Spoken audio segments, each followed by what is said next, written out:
वाव facts में आपका स्वागत है।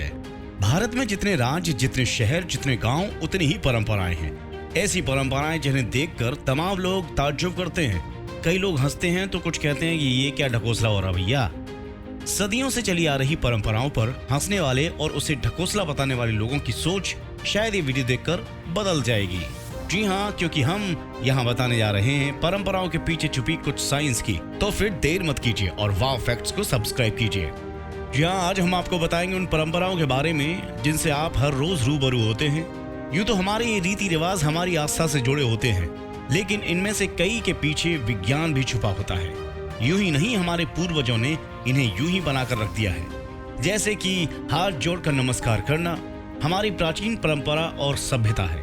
दोनों हाथों को जोड़कर नमस्कार करने से आप सामने वाले को सम्मान भी देते हैं। साथ ही इस क्रिया के वैज्ञानिक महत्व के कारण आपको शारीरिक लाभ भी प्राप्त होते हैं।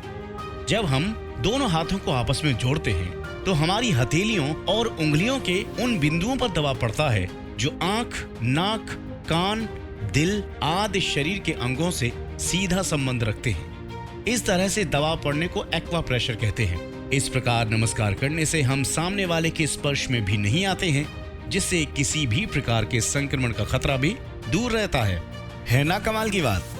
चलिए आगे बढ़ते हैं। पैर की उंगली में रिंग पहनना भारतीय संस्कृति का हिस्सा होता है, लेकिन इसके वैज्ञानिक फायदे भी हैं।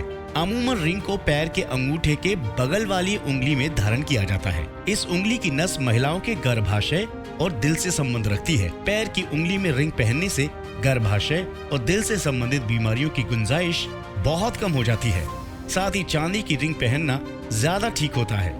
चांदी ध्रुवीय ऊर्जा से शरीर को ऊर्जावान बना देती है। तो समझे क्यों आखिर महिलाएं पैरों में बिछुआ पहनती हैं। चलिए आगे बढ़ते हैं। तिलक हमारे लिए किसी आशीर्वाद से कम नहीं होता। जब हम माथे पर लगाते हैं तो सुंदर तो दिखता ही है, साथ ही साथ हमारी भक्ति को भी दर्शाता है। भारत में तो तिलक के भी कई प्रकार होते हैं। इनके मायने भी अलग अलग होते हैं। आस्था से हटके तिलक लगाना हमारे शरीर के लिए भी खास महत्व रखता है। जब कोई हमारे माथे को दबा के उस पर तिलक लगाता है तो हमारे शरीर से इलेक्ट्रोमैग्नेट तरंगे निकलती हैं। ये तरंगे हमें सिर दर्द से बचाती हैं। हमारे माथे के पॉइंट दबने के बाद हमारे शरीर की पाचन शक्ति बढ़ जाती है। कहते हैं कि अगर आप हमेशा तिलक लगाते हैं तो आपके चेहरे पर झुर्रियां नहीं आएंगी और हम हमेशा जवान दिखते रहेंगे। है ना कमाल की बात। चलिए आगे बढ़ते हैं। मंदिर में घंटे या घंटियां होने का भी वैज्ञानिक कारण होता है। घंटे की आवाज कानों में पड़ते ही आध्यात्मिक अनुभूति होती है। इससे एकाग्रता में बढ़ोतरी होती है और मन शांत हो जाता है। शास्त्रों में कहा गया है कि घंटे की आवाज बुरी आत्माओं को मंदिर से दूर रखती है। घंटे की आवाज भगवान को प्रिय होती है। जब हम मंदिर में घंटा बजाते हैं तो करीब 7 सेकंड तक हमारे कानों में उसकी प्रतिध्वनि गूंजती ही रहती है। माना जाता है कि इस दौरान घंटी की ध्वनि से हमारे शरीर में मौजूद सुकून पहुंचाने वाले 7 बिंदु सक्रिय हो जाते हैं और नकारात्मक ऊर्जा शरीर से बाहर हो जाती है। पहले कभी एक वक्त हुआ करता था कि पूरा परिवार एक साथ जमीन पर बैठकर खाना खाया करता था। आज की इस दौड़ती भागती जिंदगी में हमें खाने का तो होश ही नहीं है, जमीन पर बैठने का तो कहाँ ही होगा। आज हमारे पास टेबल कुर्सियां हैं, लेकिन कोई नीचे बैठकर खाना खाने की सोचता भी नहीं है। नीचे बैठकर खाने से सबसे पहला फायदा तो यही होता है कि आपकी रीढ़ की हड्डी सीधी रहती है। इससे हमारी कमर दर्द की दिक्कत भी खत्म हो जाती है, तो हमारी ताकत बढ़ती है। हमारे शरीर की हड्डियों पर इसका सबसे ज्यादा असर पड़ता है।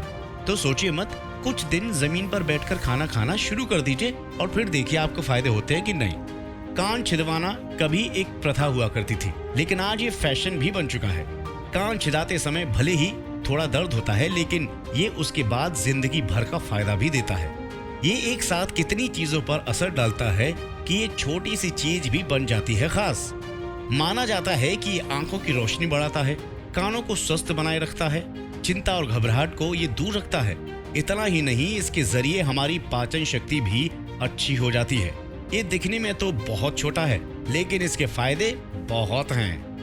आयुर्वेद में बताया जाता है कि सिर के जिस भाग में चोटी को धारण किया जाता है वो भाग तंत्रिका तंत्र से सीधा संपर्क में होता है। चोटी इस तंत्र को सुरक्षा प्रदान करती है। इससे एकाग्रता में बढ़ोतरी होती है और शरीर को ऊर्जा मिलती है। यानी हमारी भारतीय संस्कृति में जितने भी नियम हैं वो कमाल के हैं। हिंदू धर्म में उपवास रखना तो कई सदियों से चला आ रहा है। उपवास को हिंदू धर्म में बहुत महत्व दिया जाता है। नवरात्रि के व्रत, 16 सोमवार का व्रत, जन्माष्टमी का व्रत, करवा चौथ आदि जैसे कितने ही मौके पर हिंदू धर्म में उपवास रखा जाता है। हिंदू धर्म ही नहीं, उपवास की प्रथा तो कई धर्मों में है।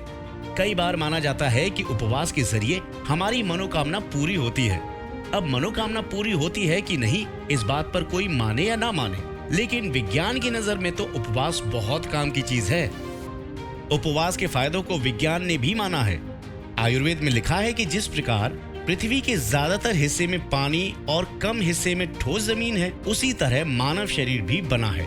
मानव शरीर 80% द्रव्य और 20% ठोस पदार्थों से मिलकर बनता है। चंद्रमा का गुरुत्वाकर्षण बल शरीर के द्रव्य पदार्थों को प्रभावित करता है। इससे हमारे शरीर में भावनात्मक असंतुलन पनपता है। इससे तनाव, चिड़चिड़ापन होने लगता है। विज्ञान मानता है कि उपवास इलाज के तौर पर काम करता है। इससे खतरनाक टॉक्सिन्स को दूर करने में मदद मिलती है। साथ ही मधुमेह, कैंसर और हृदय की बीमारी में ये बहुत फायदेमंद होता है। पैर छूना या चरण स्पर्श करना एक प्रकार की सम्मान दर्शाने वाली क्रिया है। जब हम किसी को झुककर प्रणाम करते हैं तो हमारे शरीर की नकारात्मक ऊर्जा निकल जाती है। ऐसा हाथ मिलाने या गले मिलने से नहीं होता है। एक चुटकी सिंदूर की कीमत हर विवाहिता महिला जानती है। ये सिर्फ सुहाग की निशानी ही नहीं, बल्कि उनकी लंबी उम्र से भी जुड़ा होता है। सिंदूर लगाना सिर्फ लड़की के सुहाग के लिए ही नहीं, बल्कि खुद लड़की के लिए भी बहुत लाभकारी होता है। सिंदूर हल्दी, चूना और पारा मिलाकर बनता है। कहते हैं कि इन तीनों तत्वों के मिश्रण से सिंदूर एक लाभकारी पदार्थ बन जाता है। जब इसे माथे के ऊपर लगाया जाता है तो ये लगाने वाले की विचलित भावनाओं को नियंत्रण में रखता है। ये होता तो चुटकी भर है, लेकिन काम कमाल के करता है। आज की वीडियो में बस इतना ही। आपको वीडियो कैसा लगा जरूर बताएं और वाह फैक्ट्स को सब्सक्राइब जरूर करें। नमस्कार।